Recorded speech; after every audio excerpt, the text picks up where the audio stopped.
Elles font partie du décor saint-laurentais. On marche dessus sans même s'en apercevoir. Pourtant, ce sont des vestiges d'une autre époque, toujours d'actualité, car elles sont toujours utilisées. Les briques habillent la chaussée et également les murs de clôture. La ville de Saint-Laurent a pour projet de valoriser et conserver son patrimoine, en restaurant les caniveaux du quartier officiel avec des briques anciennes datant de l'époque pénitentiaire, fin du 19e, début du 20e siècle.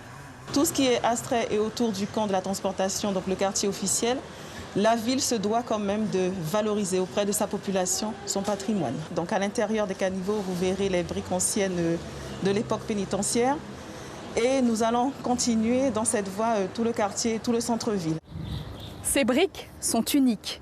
Elles sont chargées d'histoire, celles du bagne. Elles sont caractéristiques du patrimoine de la Guyane et de Saint-Laurent-du-Maroni. À l'époque, il y avait une dizaine de briqueteries en Guyane. Le camp de la transportation, juste derrière moi, les a utilisées pour la construction de leurs bureaux et des prisons.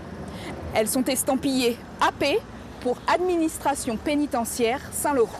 Les murs du caniveau sont épaissis avec des pierres de granit et le savoir-faire des maçons spécialisés en patrimoine de la ville.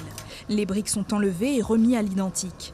Elles tapissent le fond des caniveaux et aussi l'extérieur sur la partie attenante à la chaussée. Nous nous sommes rendus compte qu'il y avait des murs du caniveau qui étaient en train de tomber, qui avaient été restaurés au fil des années précédentes avec du ciment, avec du coffrage béton. C'était une solution de sauvegarde assez rapide. Nous sommes à même de pouvoir remonter des murs à l'ancienne, comme ils étaient faits autrefois, c'est-à-dire en pierre, ourdi à la chaux et en sable jaune du Maroni.